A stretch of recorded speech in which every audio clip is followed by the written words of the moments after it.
Milo, is that you? There, I think I got it.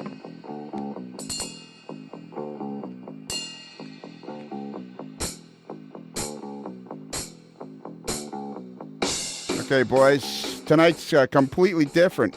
I got two guys here that I've never had. This is an episode. This is a podcast where we've never had this combination of players. This is a new line we've put out on the ice. It's me, your buddy, the evil overlord, and then we have somebody who is just on with Adam Pinellas, his buddy Adam Pinellas, and that's Chris Brimley of Train Life, the vice president of Exact Rail. Say hey, Chris. Hello, this is Chris. Yeah, exactly. And then we have everybody's favorite pain in the butt, our buddy all the way, from, is it Ames, Iowa? Yep, out here in the heartland. Okay. Have you crashed anybody's dinners lately? No, only yours. If you're the famous Kansas City barbecue dinner. Yeah, yep. Exactly. I think that's where our friendship really cemented, was that night, that moment when you came in, when I thought that you felt comfortable enough to come on in. I thought, yeah, we're going to be pals forever. Yeah.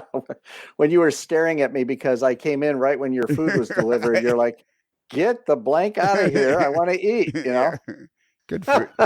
Good food in that place. It's Scott Thornton, who is the creator. I think you are the official creator of the Proto Throttle.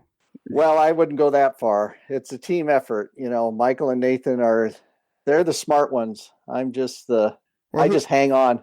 But you had the idea. I had the idea. Yeah. And I pushed it. So I guess that's my claim to fame. I begged those guys to help me with it, and they accepted. So for everybody out there right this minute enjoying a Proto Throttle, you can thank Scott Thornton for coming up with the idea, for having that light bulb go off, and then you can thank Nathan Holmes and Michael Peterson for being the brains behind creating it. And that's correct. And that's Iowa Scaled Engineering, which is located in Ames, Iowa. Is it? Colorado. That's right, Colorado. Yeah. Yeah, but they're native Iowans, so they claim Iowa as their home. Okay. So some time ago we had an episode. I think it was episode 144, and so anyways, it was me and Bruce, and then it was Chris Brimley and Adam Pinellas, and we didn't even know what we were going to do a show about. But we ended up doing a show where Adam was really excited about getting in interested in brass again. And Chris was trying to decide whether or not where he was going in the hobby. And then we ended up having this great discussion. I remember listening to the podcast because I try to listen to them all before I put them out. And I remember listening to podcasts thinking, man, this is really, really interesting. Not that any of them aren't. But I remember thinking it was really, really interesting. And you guys had a great discussion. And then, Scott, you sent me a message telling me how much you enjoyed it and how much you could relate to Chris's story. Yes, I thoroughly enjoyed that particular podcast because the topics that you all were covering were so interesting. And then when Chris started talking about, a little bit of hobby burnout and the fact that he's a model railroader manufacturer and how that affects his hobby, I could totally relate to. That's why I sent you the message because, with the Proto Throttle, it's not the same as Chris because with the three of us producing the Proto Throttle, it is a niche product and it's a true cottage industry. I would think what Chris is doing is much more, a legitimate, profit making business, but I could just relate to the burnout. I could relate to, kind of coming up blank in the hobby and how do you get over that funk, or even if you want to get over that funk. And I found that so interesting to listen to. So that's why I sent you the message because I could relate. Let's kind of give everybody a recap of what it is you model then. Me? I model A small branch line of the Iowa Interstate Railroad. Iowa Interstate, if everyone just thinks Rock Island, they'll be right on the money, because the Iowa Interstate runs over the former Rock Island trackage from Chicago to Council Bluffs, Iowa. And when the railroad runs through the Quad Cities, which is right in the southeast corner of Iowa and Illinois, the namesake town is there, Rock Island. And the Milan branch starts in Rock Island and goes approximately 12 miles south into a little village called Milan. It's spelled like Milan, but it's Americanized in its pronunciation. So it's Milan.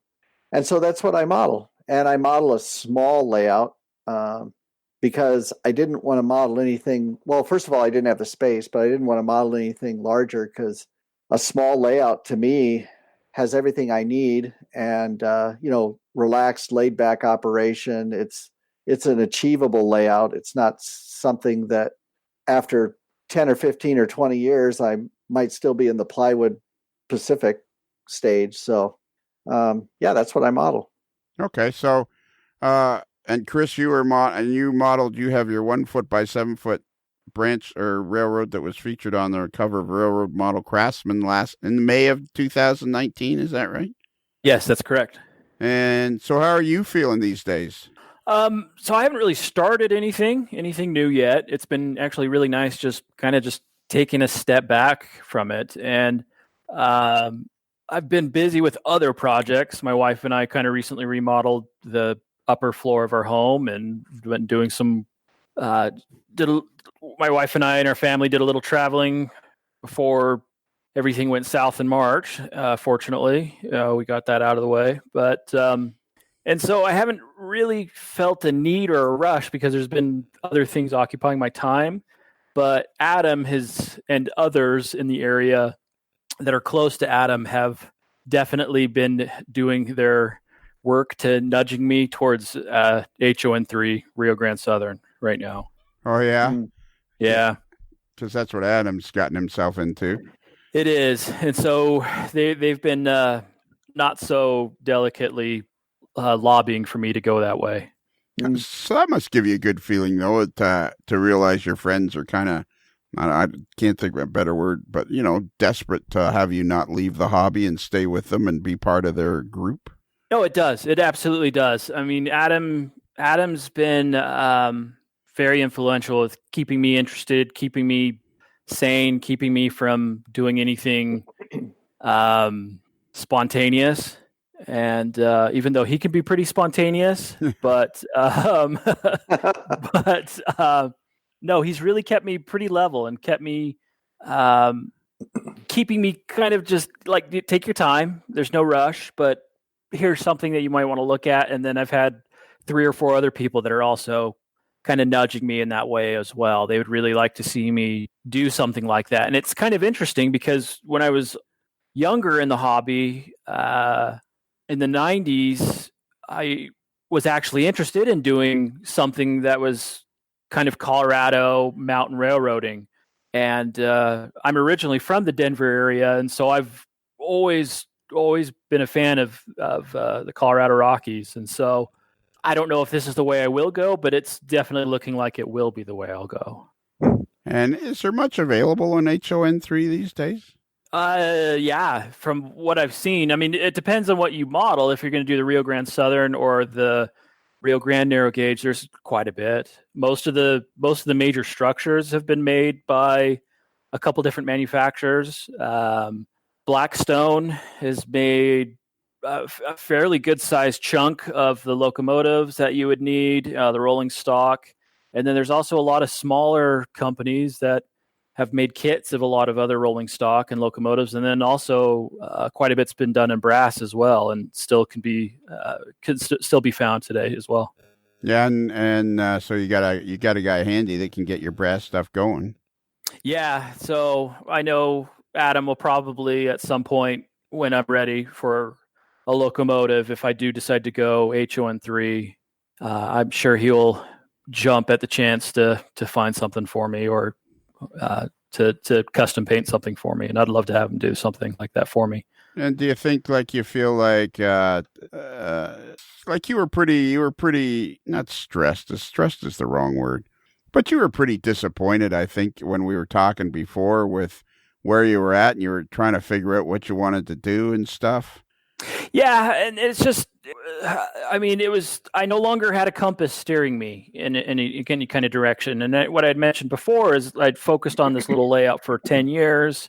I knew what I was doing. I even though I had an end goal and it took years to do it, I always knew what direction to go. And suddenly I was in the Bermuda Triangle, and my compass is just spinning, and I had no direction, and I didn't know what to do. And other unrelated things had happened to me in the hobby that kind of let the air out of it, I guess. And the fun had disappeared a little bit, and it was just kind of a few things at once that happened, unfortunately. Yeah, and that's happened to me before in the hobby, but this was a little different. Because it came from multiple directions. I think I have a good question for both of you. But first, Scott, like, where are you right now? Like, you seem to be so moved by this episode where Chris was talking. Like, what was it that, like, where are you now? Are you kind of like burned out right now? Are you trying to find some energy? Like, oh, for me, no, I could relate to Chris on a couple different levels. One, just being in the model railroad industry, the few shows that we've gone to promote the Proto Throttle, it's, in my opinion, I don't know how some of these manufacturers and their reps who represent them, whether they're, representing themselves as the owners or an employee of a company representing, an owner manufacturing. The shows can be rough. And by rough, I mean not in terms of just relating to people.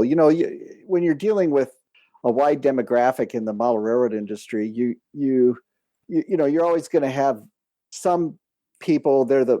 There's not very many, but that are kind of challenging to deal with. But the vast majority of them are really interested in your product, and they're fun to talk to. But it's really hard to go to these shows and to represent within the hobby repetitively.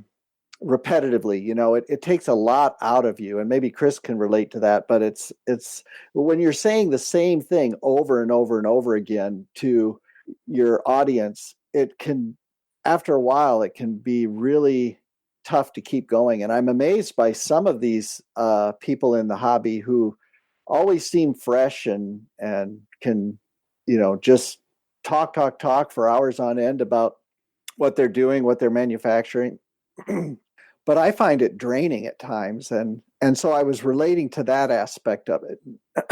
Chris, you can jump in if you have any thoughts along those lines. But so how many shows how many shows do you do a year, do you think, Scott? Well, that's the whole point. Not very many. Like we might do 2 or 3. And so that's nothing compared to these guys who go out and they're at multiple shows. And that's part of what I was thinking about when I was listening to your show, where Chris was talking about, I'm in the industry. It can kind of burn me out a little bit. And I was thinking, oh my goodness, yes. I mean, I would have been gone, because it's just too much. And so that's one thing I was relating to, because how do people like Chris or others maintain the energy, the drive? Because frankly, after so many shows, after, so long, it can be mind numbing. And I suppose it's the same in other industries too, but that's just one thing I was thinking about, if that makes sense. Yeah, Scott, you're absolutely right. I mean, I'll do anywhere from 5 to 10 shows a year for Exact Rail. And I love doing the shows. They can get kind of repetitive, and it's rough being away from home. My family doesn't enjoy me being gone. And so there'll be times I'll be homesick, but there's enough friends that I've made in the industry that it can also be after the shows, you kind of get together, you have fun, or just go back to your hotel room and just crash also is great. But I mean, at the shows, you do the vast majority of the people that you speak with are great. They're happy with your product. They're come to you with suggestions or future ideas that you could use, or really useful suggestions. And you do get some people that are just they're really not much of a help to talk with. And unfortunately, those people can just ruin a show for you. Mm-hmm. And it can just be so, like Scott said, it's just very draining. And and I mean, a show isn't really physically difficult, but it's exhausting doing shows. I mean, it's just the noise that's going on in the arenas, being on your feet on the concrete floor, and then just talking the whole time. It drains you. It really drains you a lot. Yeah. And so I figured that was part of what might have played into your burnout. Mm-hmm. But then when you went on and expanded on the show and talked about, you go to work and you think about trains and cars and, manufacturing for 8 to 10 hours a day. And then you come home and my goodness, do you really want to do it some more? do it some more. Go down to the layout and build cars. What? No, yeah. I'm not going to do that. And I'll tell a little story. You both might find this interesting, and the audience might find this interesting. Well, this is kind of interesting. Go ahead. Yeah, this would be kind of interesting. Speaking of interesting, because this is this is the first time we've ever put this line out onto the ice. The three of us together. Chris, you and I now have the opportunity to decide if Scott's story is interesting. Oh, okay. I can play the part of Bruce and rate it after. Yeah, exactly. So go ahead, okay. Scott. Give it your best shot. Okay, great. I've got a feeling you're going to find this really interesting, Lionel, because this relates to your past life. Excuse me. How do you know about my past life? Oh, just give me a second here. You'll relate to this. I had an opportunity. A lot of people don't know this. Some of my closest friends know this, but I'm a graphic designer by trade, and one of my strengths, one of my skill sets, is editorial design or magazine design, and I've kind of honed the craft over the years. And in the mid 90s, I was working for a small design firm, and I thought, I really want to change. And at the time, I'd been out of the hobby for a while, but I was starting to tinker and get back into the hobby. And lo and behold, I saw this ad in Model Railroader, that they needed an art director for Model Railroader. And I said, oh, that'd be like the dream job. And so I applied and went through the whole process. Make a long story short, they flew me out there and I interviewed, and they offered me the job. So I could have gone to work as the art director for Model Railroader back in the mid 90s. Wow.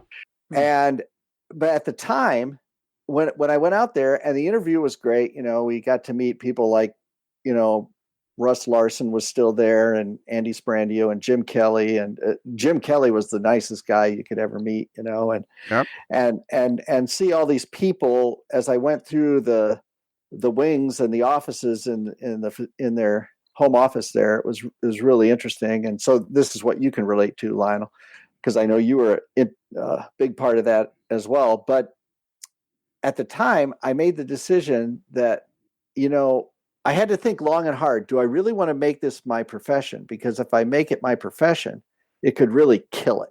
And I ended up not taking the job.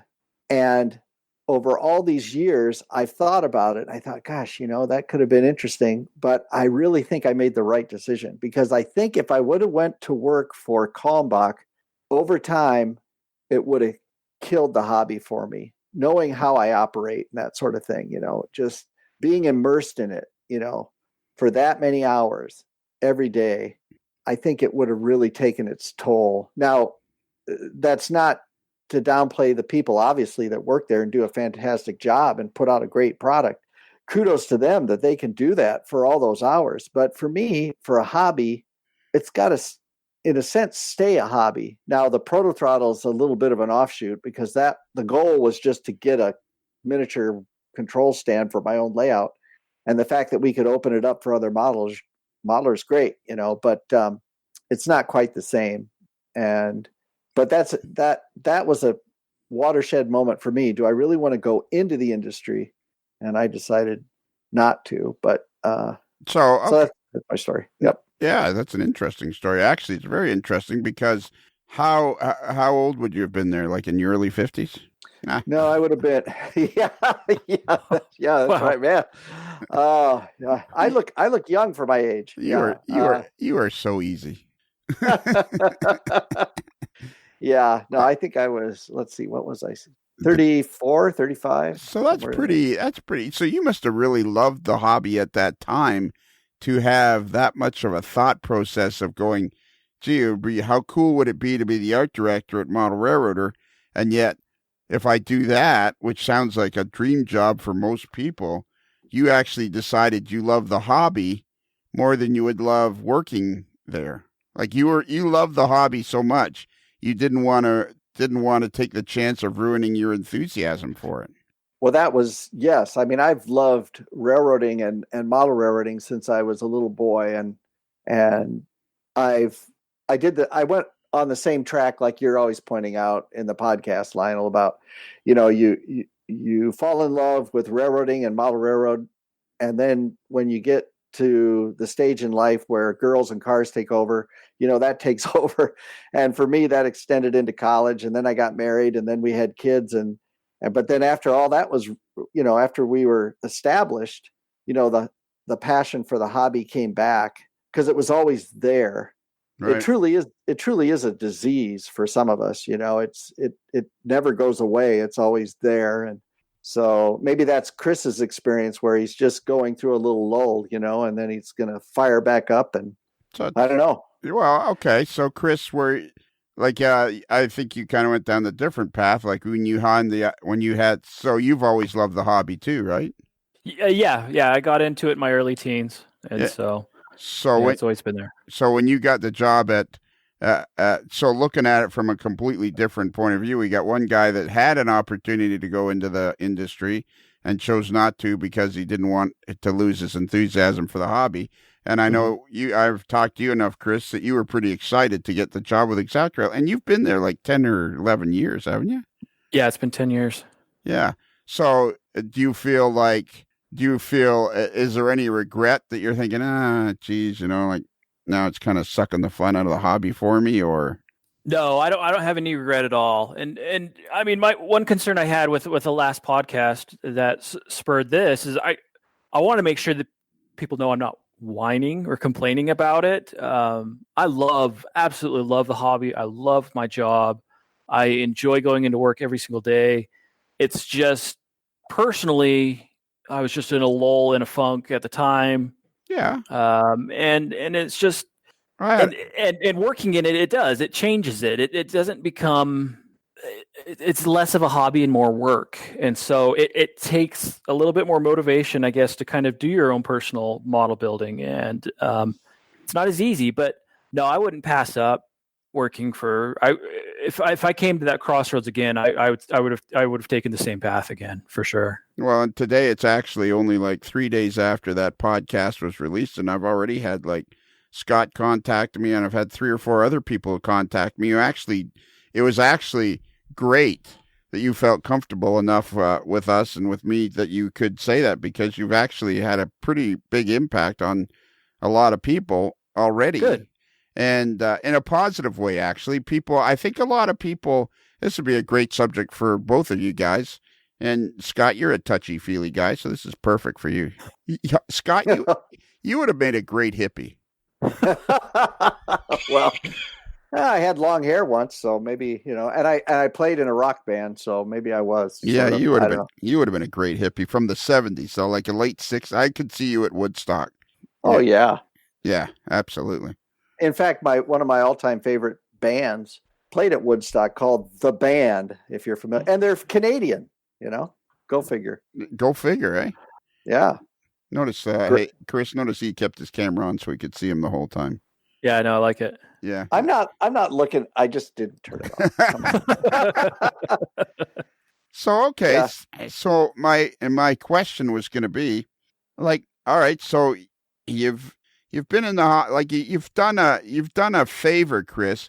My question is, or my comment or whatever is I think there's a lot of people that feel guilty when they're not enthused about the hobby at a particular time for a particular time, whether it be a month or 2 months, a year, 2 years. I think people get this tendency to feel guilty about not being excited about the hobby.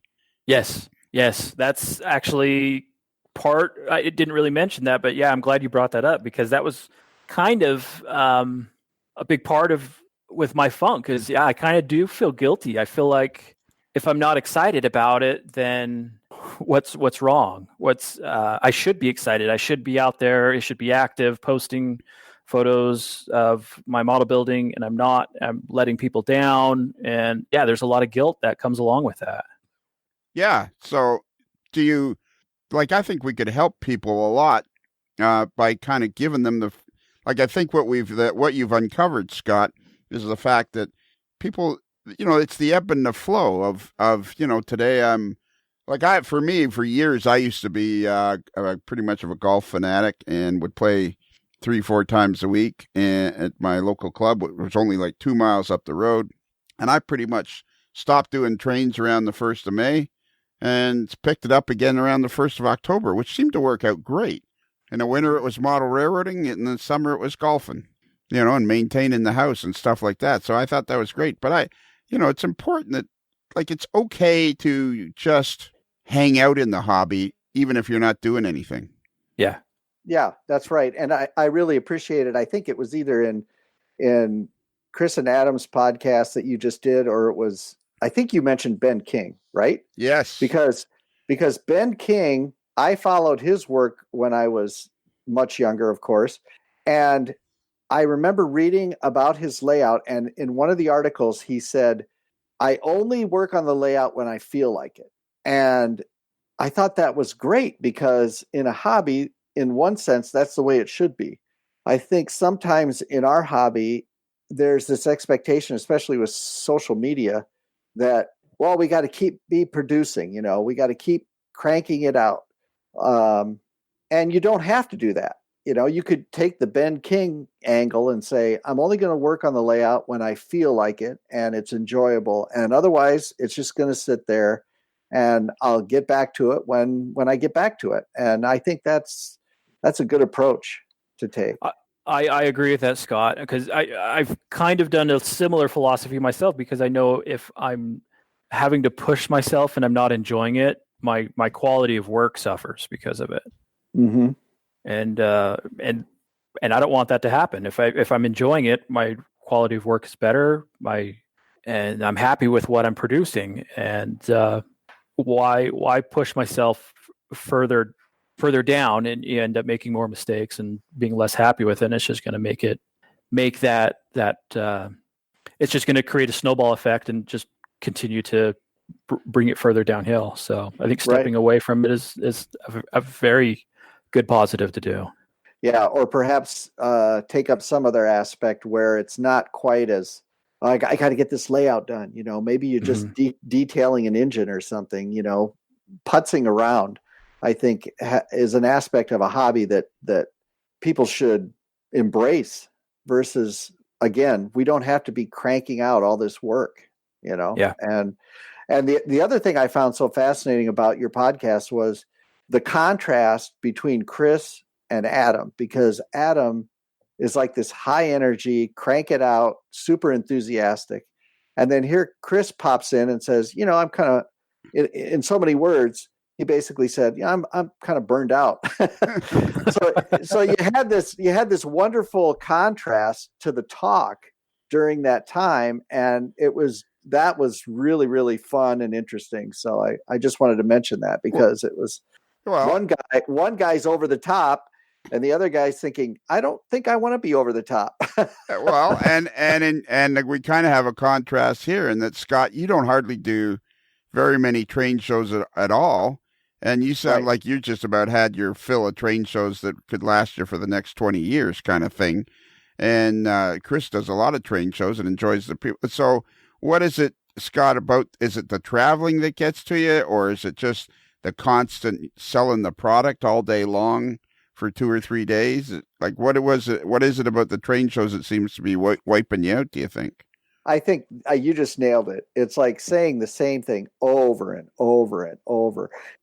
I really enjoy interacting with people, but after you've said the same thing for the 50th time, and some of these guys in the industry, and I've become friends with a lot of them, to me are like rock stars. Like one in particular, well, a couple of them, like George Bogatuk.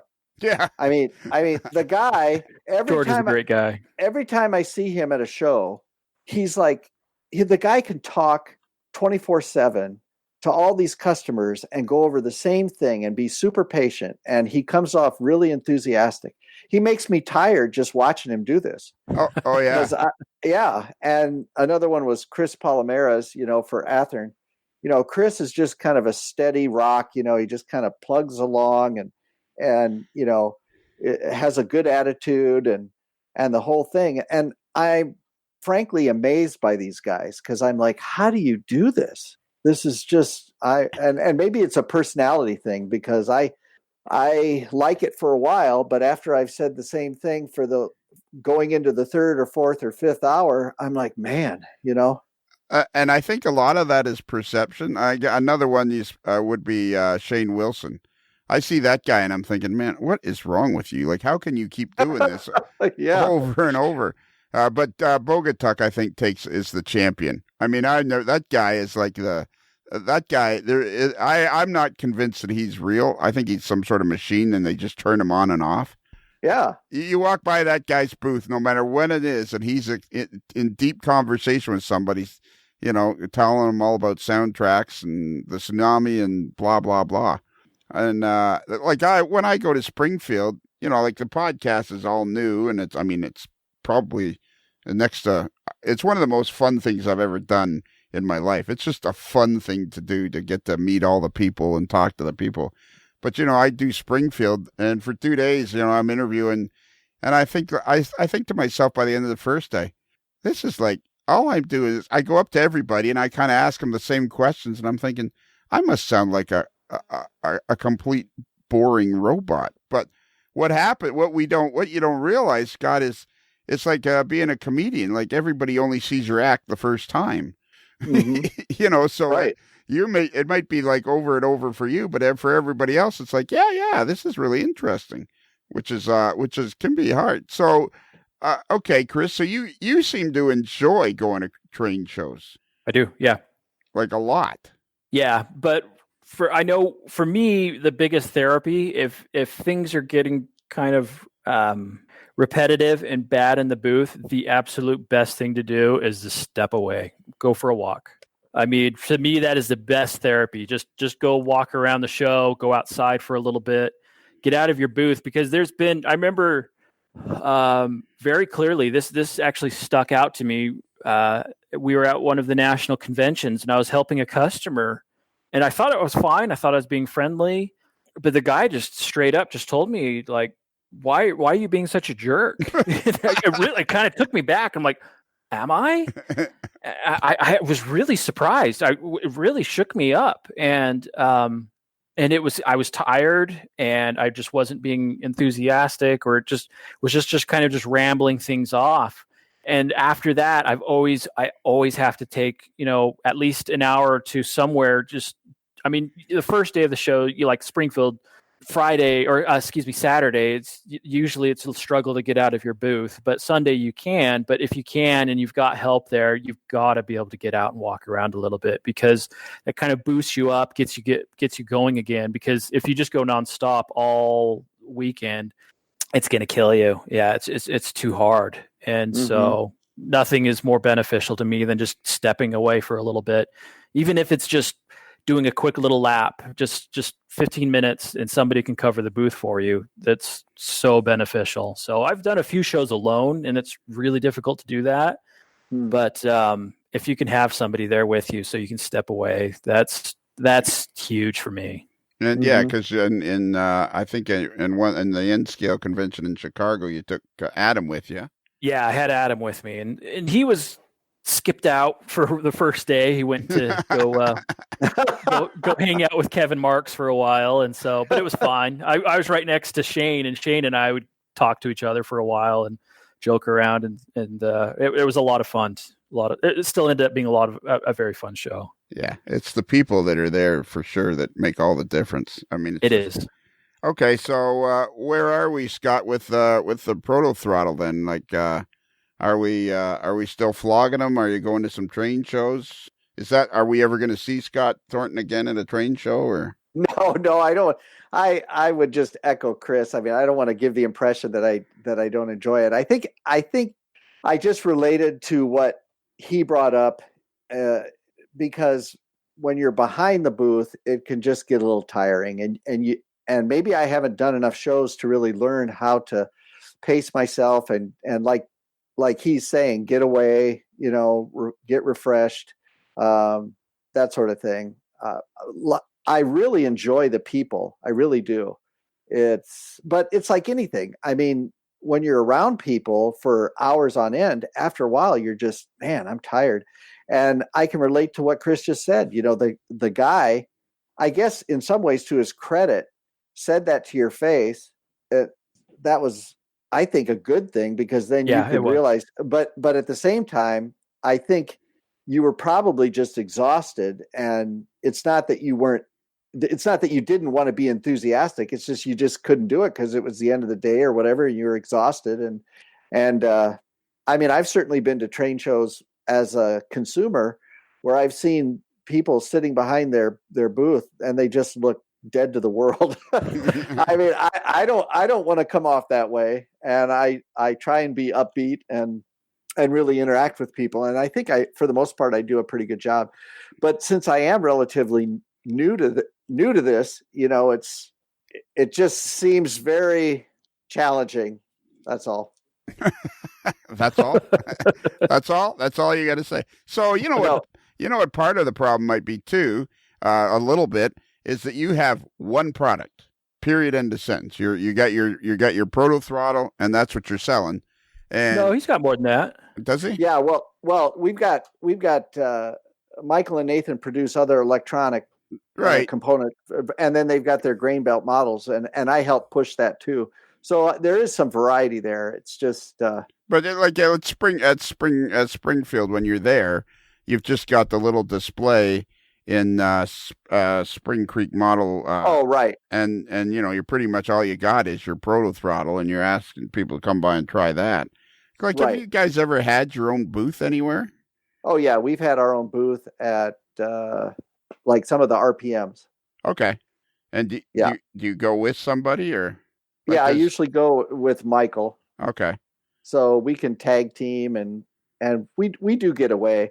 And I don't want this discussion to be, these manufacturers, they just don't want to relate or anything like that. I think the thing I was thinking about when Chris brought it up was just that, wow, yes, someone's articulating this for other manufacturers who are out there who are, trying to push their wares to help modelers, but I can totally relate to the exhaustion and saying the same thing over and over again. And it's totally understandable. I mean, it's like any trade show, no matter what, what the product.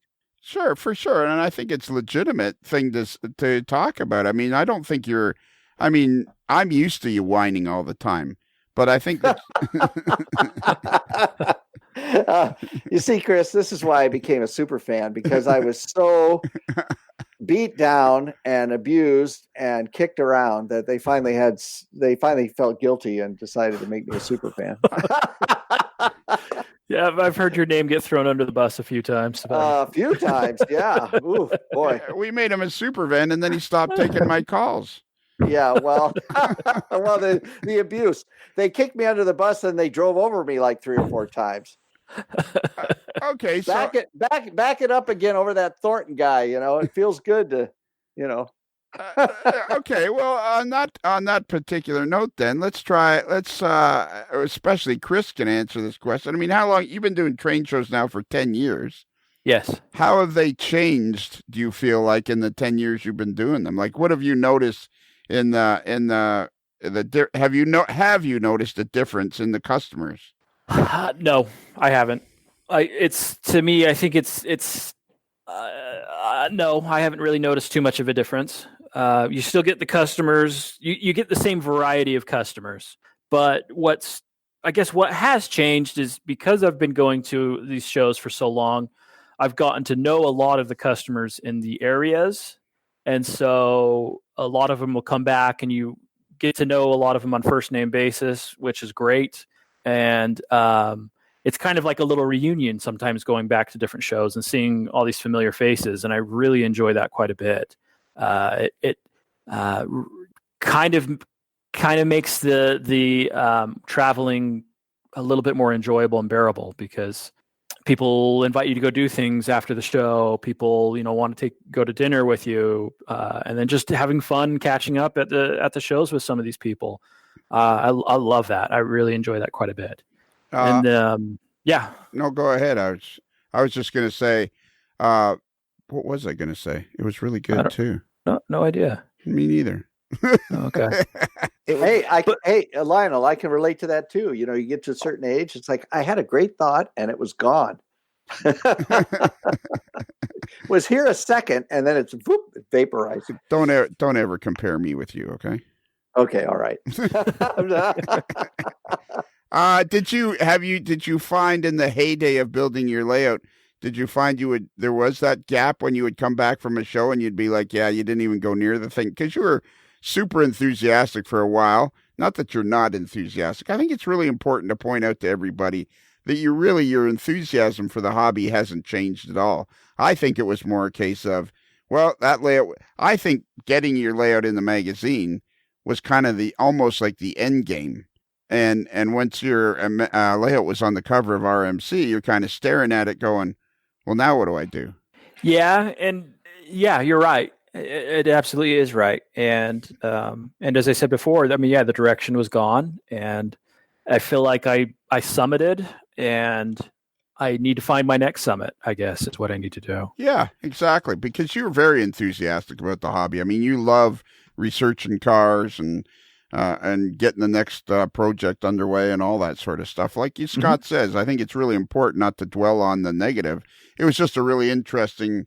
I think more than anything, I think a lot of people feel guilty because model railroading is a hobby that you put a lot of years into, not time, but you'll put a lot of years into it, which of course amounts to a lot of time.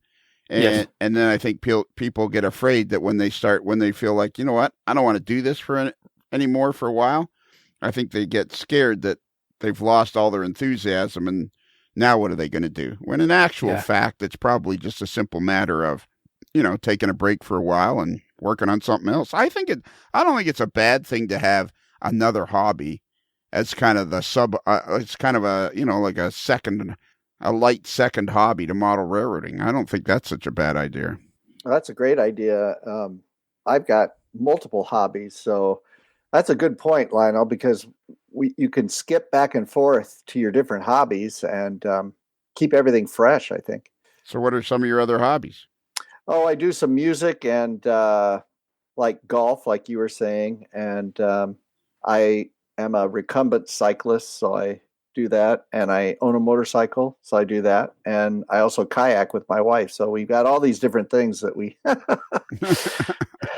I'm not going to have a problem if I ever get a chance to retire, because I'll have plenty of interest. But a recumbent cycle, that's not a hobby. That's just sitting around. Oh, yes, it's a rolling lawn chair. Well, see, I ride the... Oh, do you have one of those ones that you sit back in? Yes. Oh, cool. I see those guys on the bike path I go on in Florida. We have this spectacular bike path in Florida. I used to ride a bicycle a ton when I was younger, up to about the age of 35, and got away from it. And now I'm just like this crazy old guy riding up and down the path. And I got I bought a really, really nice bicycle. My buddy owns a bike store, and he built me a really, really nice bike, and it's, super speedy. And I'm just this crazy old man riding around the path, scaring people. So do you have one of those ones where you sit back? I've seen them. These guys, they always usually are passing me actually by it's really low to the ground. Yes. There's 2-wheeled recumbents, and then there's 3-wheeled. and there's two different configurations for the 3-wheeled ones. There's one called a Delta where you've got the one wheel in the front, two in the back, which I don't like. But then I ride what's called a tadpole trike, which is it's got the two wheels in the front and the one in the back, and it gives you the same feeling like when you get in a sports car, you're low to the ground and you don't even have to drive that fast, but you feel like you're moving fast. It's a similar sensation with this trike. So okay, that's what I ride. Well, that's not gonna come back to haunt you. You're riding the tadpole. Yes, the tadpole trike. That's what they call them. But okay. I tell you, I'll send you some pictures. These things are amazing. You can get them decked out to look like sports cars. It's just unbelievable what people do with these things. And my wife and I ride them. We're tour cyclists. We're not high performance cyclists where who's the fit guy again? I'm spacing off here. Chris Adams. Yeah, Chris Adams. Like Chris impresses me as somebody who's into the performance. Let's go ride 20, 30 miles and go as fast as we can. We ride like turtles, which we thoroughly enjoy because we like to go out on the trails and just cycle along. Okay, nice so now I'm confused. Are you riding a tadpole or a turtle? Both.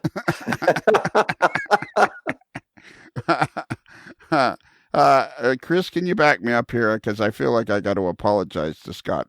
Sure, I can do that. Yeah, for the next few years, because now every time I talk to you, I'm going to be thinking of Scott and his tadpole. Oh my goodness! If I don't have enough targets already on my back, yeah, exactly. I need a couple more, I guess. Yeah, so that's a cool hobby. So you ride your bike, you kayak, you got your motorcycle. What kind of motorcycle you got? I've got a Triumph Speedmaster. Okay, Triumph. You can't go wrong with Triumph. That's a nice bike. And what was the other thing? Your music. You don't sing, do you? No, you wouldn't catch me singing ever.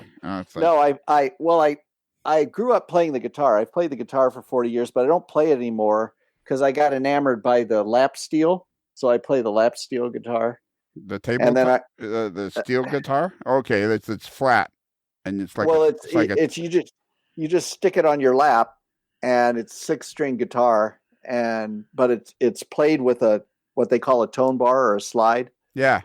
So it goes over the strings, and then in addition, I've taken up the harmonica. I'm trying to teach myself blues harp. So I'm sorry. I shouldn't have laughed. What? I don't know. It just seems like I could just see you playing the harmonica, and it just somehow it made me laugh. I don't know why. It's not like playing some silly. I mean, like if you're playing the blues harp, that's how you should refer to it. Okay. That's the cool way of thinking about the harmonica. I've said this before on the podcast. I'm going to say it again. And this isn't eliminating you, Chris, but I know you and I are good friends, so I can say it in front of you. And Scott, you are easily one of the nicest people I've ever met in my life. Easily. Easy to abuse. Oh, yeah. Yeah, easy to abuse, too. But you are easily one of the nicest people I've ever met. One of the nicest, friendliest people I've ever met in my life. Walking away. Absolutely walking away. I've never... You're I don't know how would I describe it? You just make me always feel, you know what? The best compliment that was ever paid to me in my life was by Tim Warris, who said to me the last time I visited him, he said to me a couple of days later, he says, "You're like a good movie, a really good movie, and it makes you feel good a couple of days later." That's the way you make me feel, Scott. You make me feel like a good movie, like going to see Forrest Gump and you're still enjoying it 2 or 3 days later. Oh, well, thanks. I'll take that as a compliment. I love you too, Chris, by the way. Thanks. Appreciate it. Okay. So what other hobbies do you have, Chris? So for me, my other hobbies, right now, my big one is getting into hiking. And so I'm looking into adding more gear so I can start hiking further and doing some overnights. Awesome. And so I'm thoroughly enjoying that. There's a few peaks nearby that I want to summit. and so I'm kind of getting ready to do those. There's in October. There's a mountain nearby called Timpanogos. It's just shy of 12,000 feet tall. I've almost climbed it when I was a kid, but this year is my goal to summit it. And what's that? How long would that take you? It's a day. Like a day to get to the top? Right now at my pace, it would probably take me 8 hours to summit it. I mean, it's I think about 11,700 feet tall. But you start, it's probably about a 6,000 foot climb where you start from. Okay. So you drive to like the 6,000 foot mark and then go from there. Yeah. And I mean, the valley where I'm at right now, we're at about 4,500 feet high. So. Right. Okay. So yeah. Okay. Yeah. Cause you're in Utah. Letting everybody know you're in Salt Lake. You live in Provo. You're in Provo. Yeah, I'm in Provo. Yeah. And so the natural elevation is up around 4,000 feet or whatever. But yeah. Okay. So it's going to take you 8 hours to get to the top, to this summit. And then is there a place to camp up there? No, I just get to the summit, probably start early in the morning, summit. It's a fairly well used trail. I'm not just going to bushwhack my way up there, and then just get to the top. It's not a very big peak, and then I'll just make my way back down from there. So I probably won't camp. Yeah. So you mean an 8 hour round trip or an 8 hour to get to the top? It's probably a 12-hour round trip. It's probably about 7 to 8 up and then 4 down. Okay. I find I've been walking a lot more than I used to. Just as of this podcast, I've walked 33 days straight of 10,000 steps or more. Congratulations. Wow. That's great. Yeah. I felt like if I didn't do something during the COVID thing, I'd go stir crazy. So I just started walking. I actually can't believe I got this far. But the point, I've discovered that maybe you haven't discovered this as much as me, Chris, but I've discovered that going downhill is a lot easier than going up. It can be. If it's a steep downhill, boy, that's rough on the old knees. It is rough on the knees. You're right. Exactly. It is rough on the knees. Okay, so you've been really working hard on the hiking, and what is it about walking? And I don't mind talking about this. I mean, we're going to get back to trains in a minute. But sure. So what is it like? What got you started on hiking? I don't like just walking out on the street. That bugs me. I don't like the road noise and that. I like to be out where it's a little more peaceful and quiet. So I'd rather be on a trail and I live on the foothills of the mountains anyway. So it's a 2-minute drive to the mouth of a canyon where I can go hiking up it. So that doesn't take much effort to get there. And, but the big things that motivated me to really get going was a combination of a few things.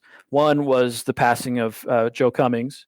And also at about the exact same time, I think it was within that same week, I had a little scare myself. It ended up me just being a little paranoid, but I thought I was having a stroke. I was having some weird things going on the left side of my body. And so I actually went to the emergency room, but I was fine. And so I just decided I've got to steer this ship a different direction. And so since the end of October, I'm now down about 60 pounds and wow. Still would like to drop, quite a bit more and just keep going. And I'm just loving the way I feel now. And just being out going out and hiking and just being in nature just really seems to recharge me quite a bit from sitting at my desk all day and working. And this has kind of become my new way to recharge my batteries after work, which is how the hobby used to be for me before I started working Exact Rail.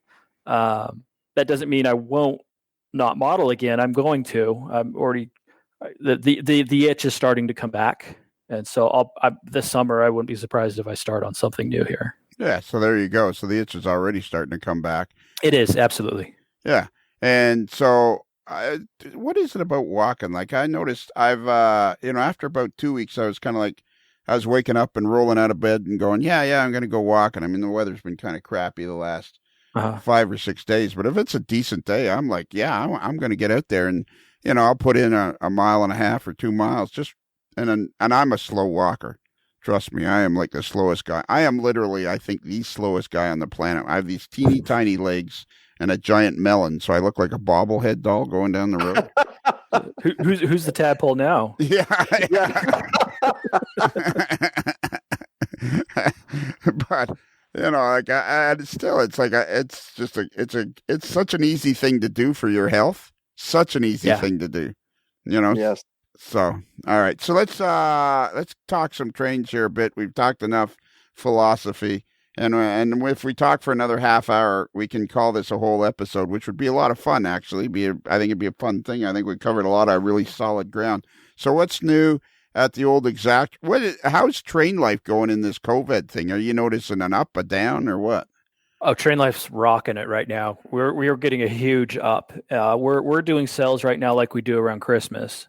We've closed the store, so we're not letting customers come into the store, but we let people do pickups and we'll take it out to their car. But orders, they're coming in. We're getting just ridiculous amounts of orders, and we've been doing pretty good with keeping up with them, but it's starting to get harder and harder to keep up.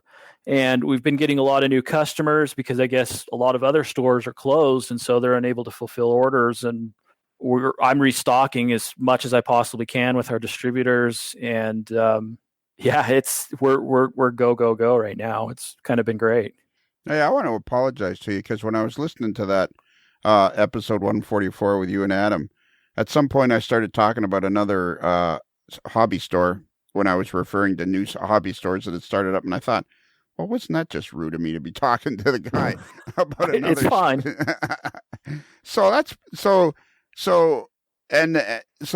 the stores you basically can't keep up with. Yeah, it's been tight. Yeah, I've had to pull some late nights. I usually don't ship, but I've been stepping in and helping ship quite a bit right now because a lot of my other duties I just haven't been able to do, or they've just aren't important at the moment. Right now, getting orders out is kind of priority, and so it's kind of all hands on deck with doing that. And are you able to get a product other than Exact Rail? Yeah. No, most of the distributors that we get product through, like Horizon or Walthers, they're still shipping product out to us. Unfortunately, a few manufacturers have been shut down because of this, like KD is now closed. And so I'm running out of products from KD. We sell other things as well. We've been selling puzzles in the store. We've had some train related puzzles. Yeah. Boy, those things are going crazy right now. Really? Oh my gosh, people are buying puzzles up like mad. And there's a local puzzle company in our area that I'm friends with, and we buy puzzles off of them. He told me in one day they sold 150,000 puzzles. Holy mackerel. And so they're struggling to keep up as well. He says their sales are like 40 times what they normally are. And so it's interesting. Yeah, it's really, really shaking things up with what we're doing right now. So Train Life's doing great. Really happy with what's going on with that. So it's keeping us employed. So that's good too. Yeah. Because a lot of small businesses aren't going to be keeping people employed. Yeah. So where do people find puzzles on your website? I'm not sure where they were put on the website. I'd have to actually kind of look. We don't have too many in stock right now because I can't get restocked because the company's so behind. They told me it'd be 2 weeks before I can get any. Wow. Because the problem is the manufacturer. So they're based here in Utah, but their puzzles are made in Indiana, and Indiana closed down. Basically, it's stay-at-home orders, and so the factory closed, and so they haven't been able to get restocked. But in Utah didn't have a stay-at-home order, so we've been able to stay open along with most other businesses. Well, I'm on your site right now, and I haven't been to your site in a while, and this looks really nice. And Thank you. I just went to the search icon and typed in puzzle. It takes you right to all your puzzles. Oh, good. Okay. All right. I'll do that too then. So do you think you're going to be able to continue to get product, or are you starting to get a sense of this is going to become a bigger and bigger problem as you go along here? It depends. Like with ExactRail, what's going on right now, the issues we've had was even before. I mean, this started in China, and all of the factories closed down for a little more than a month there, and so they were already behind schedule before this hit, and so it's put a lot of our projects behind even more. And so I haven't had a new release for a few months, which is really disappointing and for me. And that's also something that's kind of added to a little bit of my stress lately in the hobby is I haven't been able to get much out of our factory. And so, but I've got 2 big deliveries that are going to be hitting us here in May. And so, but with other companies, with as long as they're able to start getting things out of China again, which I think most are, they're just working through that backlog. Most I've been able to get almost everything I've needed so far, other than just a few smaller companies that they're under stay-at-home orders. I haven't been able to get stuff from them. Okay, and is this? I mean, don't tell me any more than you want to. Same rules as always. But is model railroad stuff? Are the factories for that mostly in the Wuhan area where it started? No, they're not. Most of the model train factories are in the Dongguan area, which is just outside of Hong Kong. So it's a lot further south and closer to the coast, whereas Wuhan is more central and inland, closer to the north.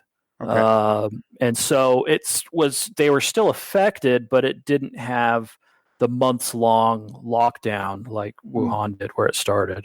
Okay. Okay, so they were still affected by the whole coronavirus thing, but it wasn't as bad in those areas. Yeah, our factory was still closed down for, I think it was about 6 weeks. Okay. And even when they did reopen, they reopened at a much reduced staff. Yeah. But I don't know if all of the staff has been brought back on yet or not. Okay. So aside from, I mean, I think this hobby is going to explode. I'm going to say it 1,000 times until I leave this planet or until I leave this podcast. I think this hobby is going to explode, and we're all going to be covered in model railroad goo because of social media. So aside from how busy you are now, but of course that's part of the internet because people wouldn't have been able to find all this stuff before. Like, sure. I'm going to ask my favorite $1 million question. So where do you think the hobby is? Is it growing or whatever? For us, it's growing. Yeah. It's steadily been increasing for us, up and up and up. We've been thrilled. Yeah, and not just Train Life, but as well as ExactRail as well. Eh? Sure. Yeah, as long as I can get product, ExactRail continues to grow as well. That's cool. I'm curious, Chris, how big is ExactRail? I mean, how many people work there? So between Train Life and ExactRail, there's a total of 4 people. Really? Yeah, wow. We're not big. No, we're not that big. We're fairly small. So, wow. Yeah. So we run both businesses out of the same building. Everything is segregated between the two, but everybody pulls double duty between the two businesses. And so, I mean, my main responsibility is product development for ExactRail. But right now, because of orders, I'm over shipping, helping with shipping, packing and shipping, and pulling orders for Train Life. And so, 4 is tight. We can run really well if we have 5 to 6. We had one person, a 5th, that was working for us, but he was a student, and since all the schools are shut down, he's gone back home, and so we've lost him right now, and he'll probably be back with us if as long as schools open back up again by August, or he'll be back. But and we'll survive okay without him. But it's since we don't really do the manufacturing in our facility, it's really just product development, and then a couple warehouse and shipping guys, and there's other people that aren't that aren't technically employees of ExactRail that do things for us, like accounting, and that we kind of sub out. But now, ExactRail used to do their own manufacturing, correct? We did, yeah. ExactRail used to be a very different animal. So when ExactRail originally started in 2007, and they had their first release in January 2008, we did all of the tooling was done in-house. And so at about that time, we also had a much larger, so now ExactRail currently doesn't have a dealer network that we maintain. And so at the time, we also had multiple dealer reps in-house. We had 5 or 6 people that worked in the tooling department. And so at the time, ExactRail then was between 15 to 20 people. And so it's gone through a lot of changes. We made a big push a number of years ago to actually do production in-house. And so we made some pretty big investments on bringing in some new machinery to do injection molding and to do the assembly. And it almost killed the company. It just about killed us and sank us. Mm-hmm. Really? And so we're a much smaller, scrappier company than what we used to be. And healthier because of it. Yeah, because I mean, anytime just a Scott's reaction, anytime, you'll tell somebody that it's 4 people, everybody kind of gasps and goes, "Really?" Well, most companies are actually pretty small. It's amazing how many other freight car and locomotive manufacturers are, between 1 and 4 people. I don't want to say much, about other companies. I'm not a representative for them, but a lot of them are just one guy. Yeah. A lot of them are really, a lot of people I don't think realize, I mean, the hobby's huge, but in the manufacturing portion of the hobby, I'd almost say your average Walmart employs more people. Oh yeah, for sure. Well, and the thing about this is a great discussion to have too, and another day, and we'll finish, and even now, it's like, the thing that I'm having the biggest trouble with ever since I started the podcast is the hobby just seems way bigger than I ever imagined.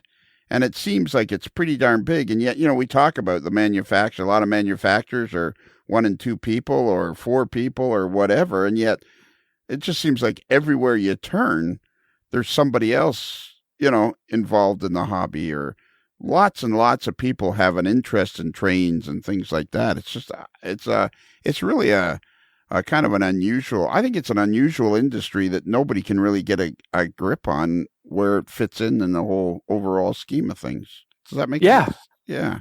Yeah, no, I think there is. There's a lot of, Scott himself, is a great example too. A lot of the companies in this hobby just aren't huge, but there's a lot of them too. There's quite a few of them. And we all fill these different niches within the hobby, and I think it's exciting to, what so many of these companies are able to do with and be scrappy, and it's amazing.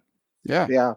Well, Chris, when I look at a ExactRail car, or some of the leading manufacturers, whether it's Intermountain or Tangent or some of these, it's like it just amazes me how you can put these products together. I mean, the detail is mind-blowing, and somebody's got to go out there and measure these things and take photographs and figure it all out. And we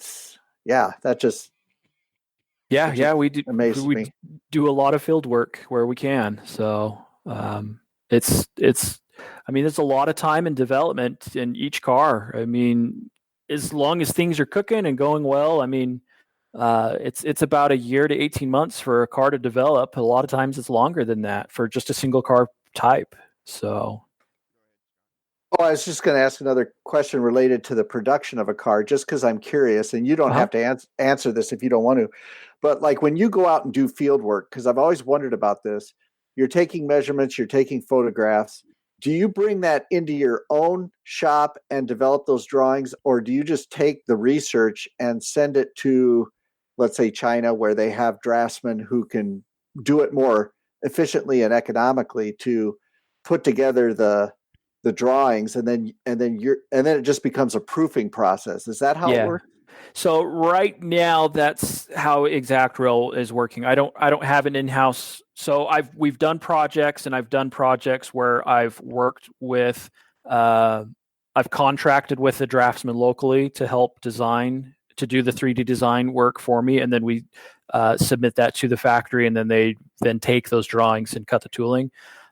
We've also, I haven't yet, but I know some companies have, where they've submitted just the raw measurements, and then the factory then creates all of the CAD files and take everything from there. And there's a little bit of back and forth on with revisions on it. But for the most part, for Exact Rail, we've either done it in-house or contracted with somebody locally to do the CAD and the design work for us. I gotcha.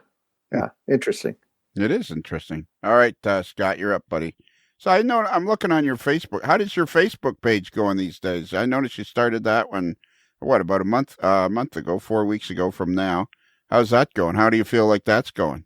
I think it's going great because I did have a personal website, blog, and I'm going to shut that down. I put a little notice on it that I was going to shut it down soon as what I've paid runs out. But it was a WordPress site, and I just found it a lot easier to post on Facebook because you can just do something on the layout, throw a photo up there, put a little caption or a little description, and you're done, versus trying to maintain a blog. So that's why I moved over to Facebook, and I think I'm going to like that a lot better.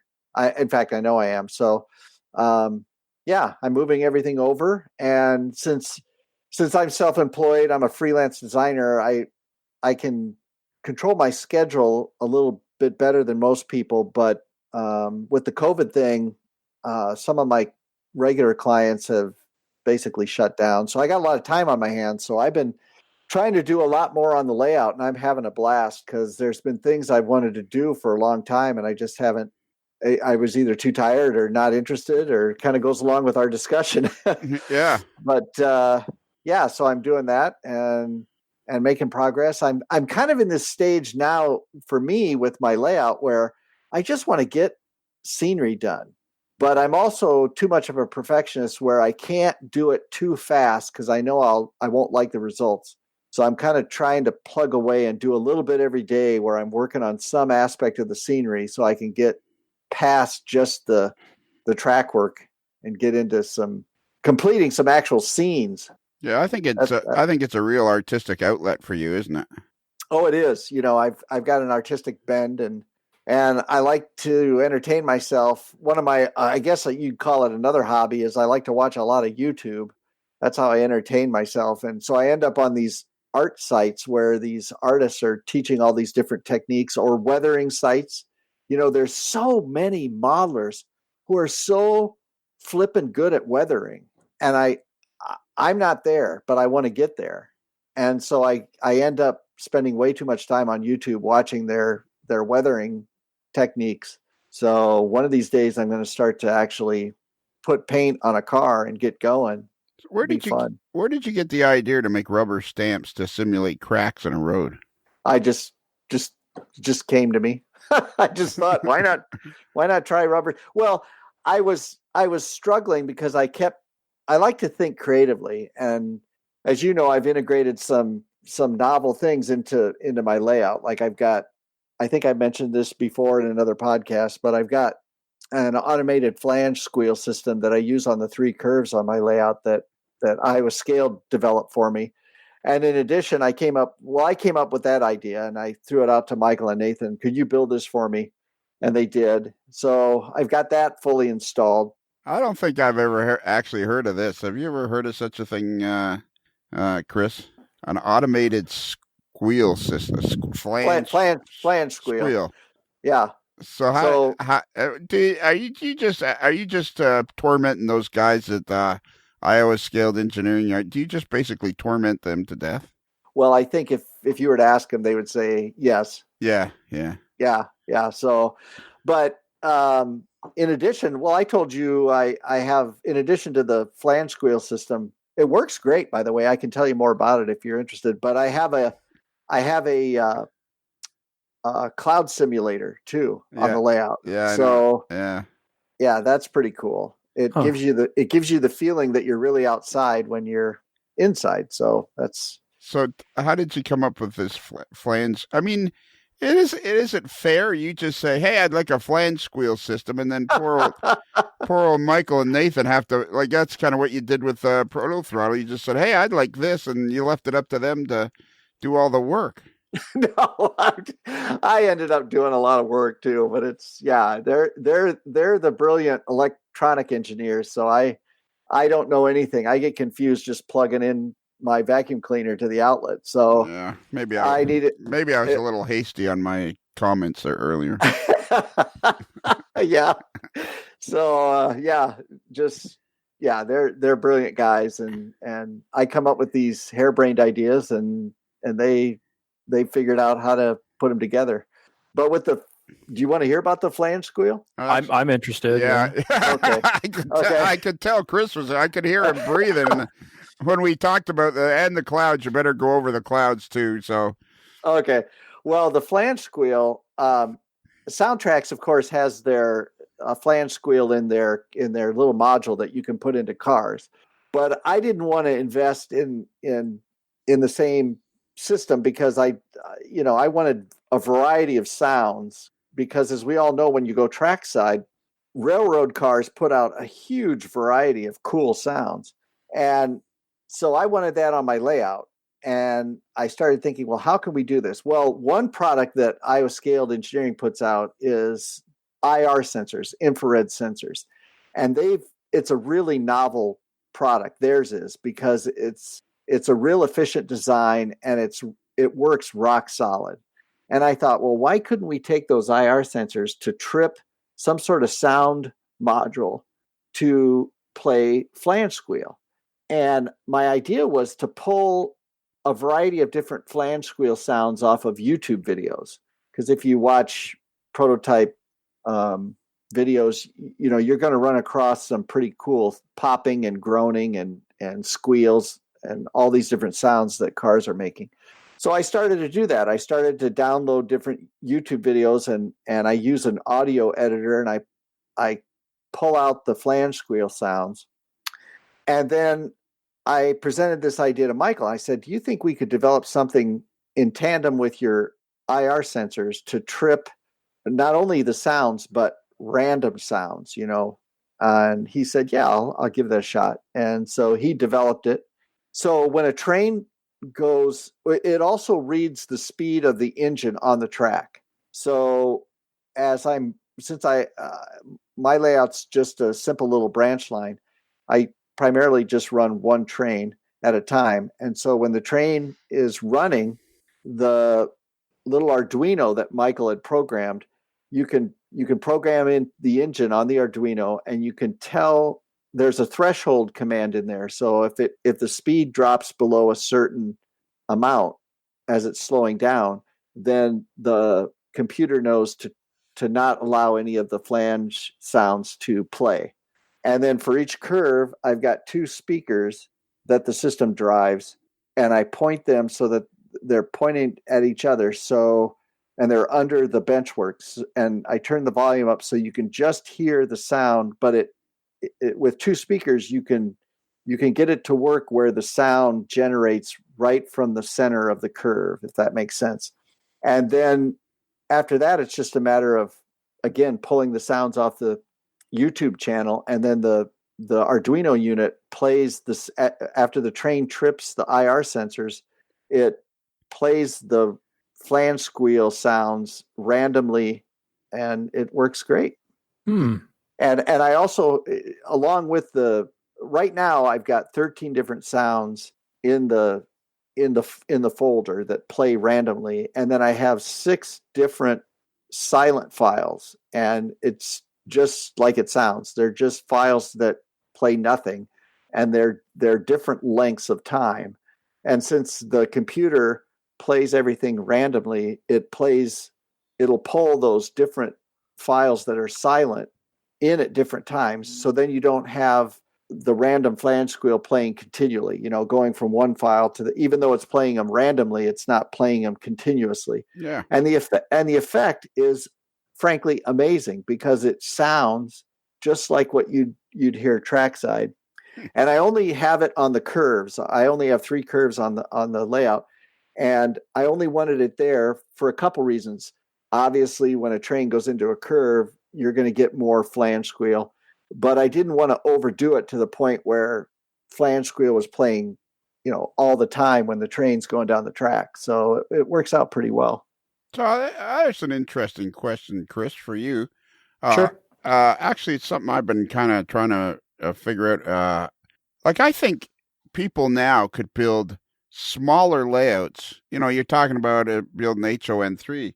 You could build a smaller HON3 layout, say, I don't know, 10 feet down one wall and 8 feet down another wall, a 2-foot shelf layout or whatever.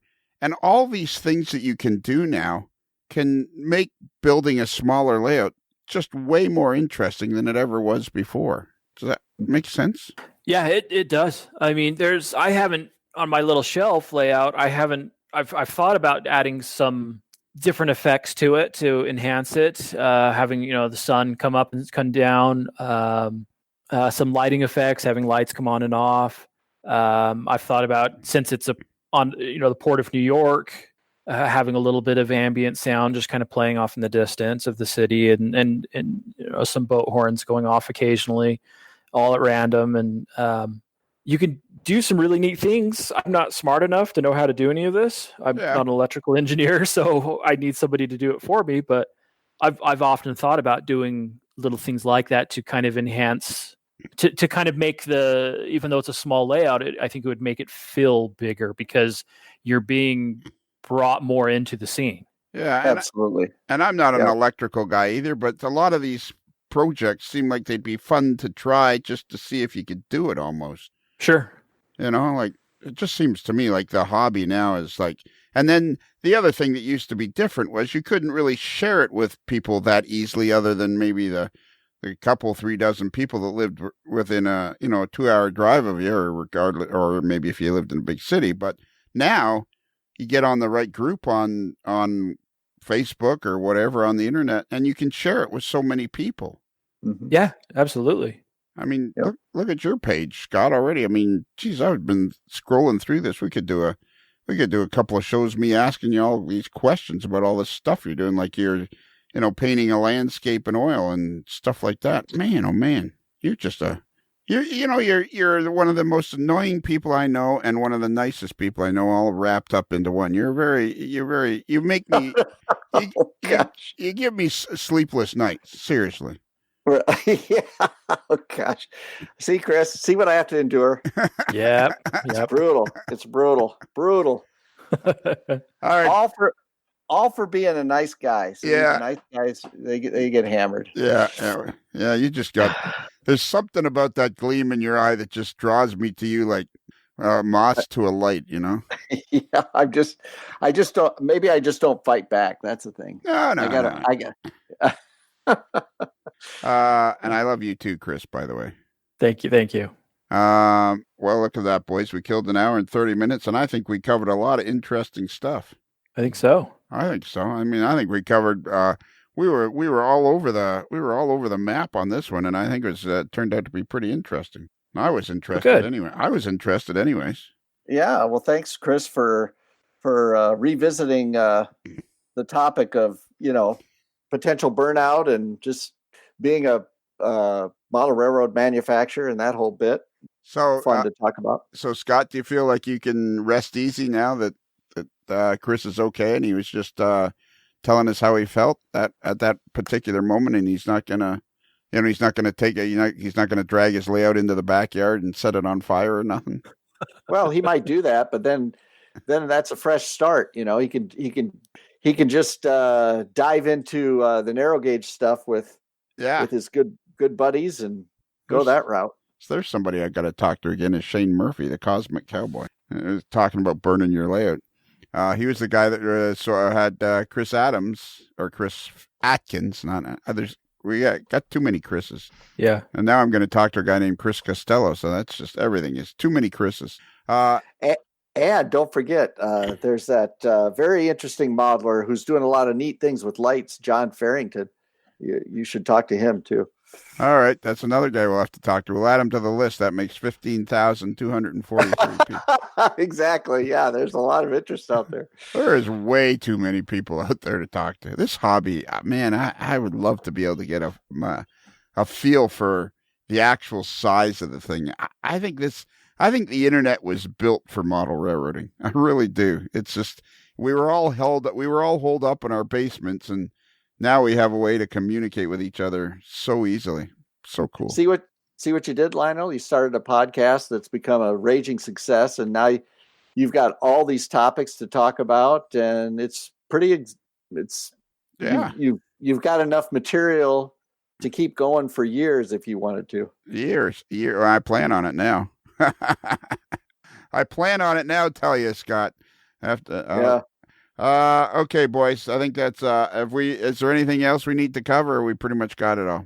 All I want to say is just, I'm happy to hear, Scott, from you, and also Lionel, what you said. There was others that reached out to you that what I had said, I was a little worried about it coming across as whiny, and so I'm glad it did make an impact with others. That really makes me happy to hear, because I think it's a subject that just isn't discussed much, and I think should be burnout in the hobby. I think it's a relevant portion of the hobby. So I totally agree, and I can assure you, Chris, it didn't strike me as whining at all. It struck me as, hey, that's an absolute truth that needs to be talked about, and I thought it was one of the better podcasts.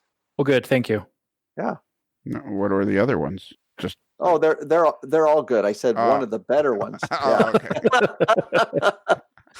Okay. Okay, so you listened to that one and enjoyed it. How did I sound? You sounded awesome as usual. Okay, that's good. In fact, I've kind of marveled at you, Lionel, because it's not easy being an interviewer. You're tasked with coming up with all the questions, because if you get dead silence, somebody's got to talk. Yeah. And it's not easy coming up with relevant, interesting questions. And I know I'd fall flat on my face. So kudos to you. Yeah. Can you imagine how good the podcast will be when I finally figure out how to do that? It'll be incredible. Yeah. Then it'll be really good. I really think that was a very valid point when we were talking about that, about it's like something that's taboo to speak about in the hobby is burnout. And it's like I think people start feeling guilty that they're not as enthused as they were at some other point. And I think it's just a simple matter for most people just to step back for a while. Like Chris, you between your hiking and all this stuff, you're starting to get, you're feeling the itch again. And that's what it is. You start feeling the itch again. I haven't done much modeling for a few years, and I'm thinking I want to build myself like a 2-foot by 10-foot O-scale layout just to model something, Yeah, you need to get your brass RS1. And get my brass RS1, exactly, and get Adam to paint it all up and put in the decoder. And Yep. I'll say this, there's nothing wrong, and I've kind of fantasized about this in the past, where, you're trying to build something larger. Like my layout's small, but it's still a lot of work yet to do. But I've thought at different times, there's nothing wrong with just doing a small project that you tinker around with once in a while. Like maybe somebody decides, hey, I'm just going to build an S scale or an O scale or a G scale locomotive, and I'm just going to take a year just to detail something. That's awesome, and that's a part of the hobby too.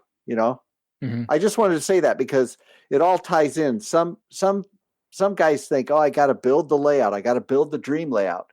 No, you don't. Build a bunch of locomotives and take it to your friend's layout, Yeah. and have fun that way. And that's what I thought about with Chris too, when I was listening was, okay, that's, again, I'll just bring this up real quick. It was so much fun to see the contrast between Adam and Chris, because if Chris is experiencing some burnout, nothing wrong with that. Do something smaller perhaps and integrate it into with his good friend Adam, what he's doing. And that's a win-win, don't you think? I do. Yeah. Because you're not, you're stepping back in a sense, but you're still involved and you still have that social friendship aspect going, but it's not, you don't have to feel like you're, building some great thing. It can just be something small that keeps the social interactions going. I think that's valuable. One last question, Chris, because I had this idea, but I had this thought about 20 minutes ago, and I forgot to ask you. Do you feel like because of you would notice it at Exactro, like a hobby that's become a hobby within a hobby is guys doing weathering and weathering freight cars and stuff like that. Like, do you get a sense that that's a part of the hobby that's growing, and it's Exactrail sells freight cars, so. Yeah, absolutely. I when I was young in the hobby, that was an aspect of the hobby. I mean, people would weather their cars for their layouts, but it's become an art all in its own now. I mean, some of the work that some people do on freight cars with weathering them is absolutely phenomenal. We had somebody recently submit some photos to us of a gondola that he produced just for himself, and he just shared it with us. And I had to do a double take with the car because he did such a good job with it. And that's what some people, that's all they do is literally just weather cars and keep them themselves or sell them. And I think that's an amazing part of the hobby. Absolutely phenomenal. It's almost like a car kit, like an Exactrail car kit is like a blank canvas, canvas. And then they start with the blank canvas and, weather it up to simulate. It's like an art form. It is. Absolutely. It is an art form. And it's just incredible. Yeah. What I've seen some of these guys do. Yeah. And girls. I've seen those guys from the weathering shop. That's what they do. Yeah. And you're right, Chris. Some of these guys, well, I met one at one of the RPMs. I can't remember his name right now, but that's all he does. He doesn't do anything else in the hobby except weather cars, and they're masterpieces. Yes. Yeah. And to show you what's wrong with me, Scott, just so you know what you're dealing with. Here's what's truly wrong with me.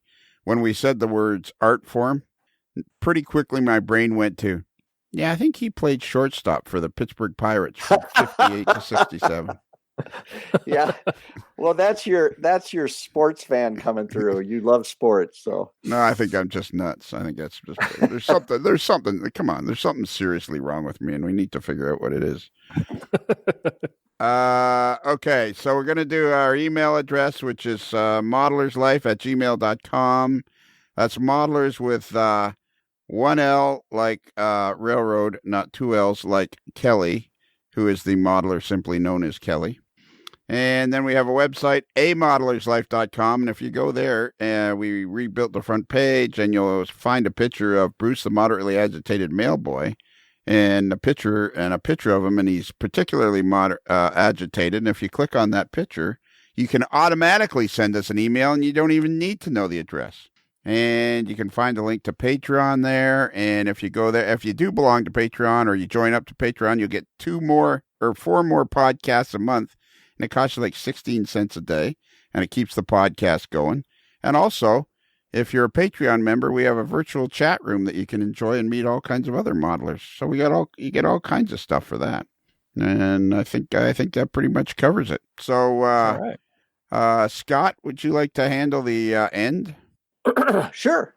Yeah, I guess this is going to be an episode. Do you guys feel like this was an episode? I feel like it was an episode. I think so. I think it was. I think it was. Well, Scott and Chris, but we'll go with Scott. Actually, maybe it should be Chris that does this because I was kind of already showering you with compliments, Scott. Go for it. That's fine. Yeah, and that's gonna blow up in my face. I feel really. I everything I said about both you guys, I truly mean. But I think somewhere down the road, in about 10 years, it's just gonna blow up in my face. Well, you were the one talking about, we got to be hugging each other and feeling the love. Feeling the love. Well, yep. Chris, as we close the barn doors on another episode of A Modeler's Life, and the sun slowly sets over the back 40, I guess there's nothing else left to do except for you to say, happy rails to you.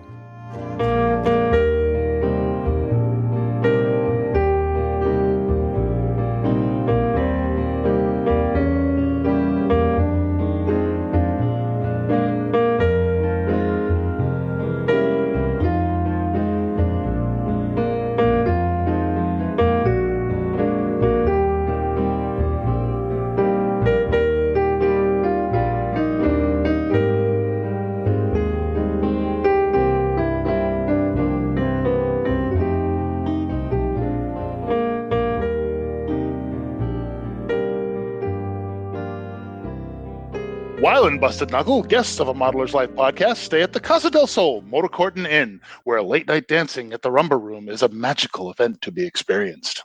It's another Lincoln Homer.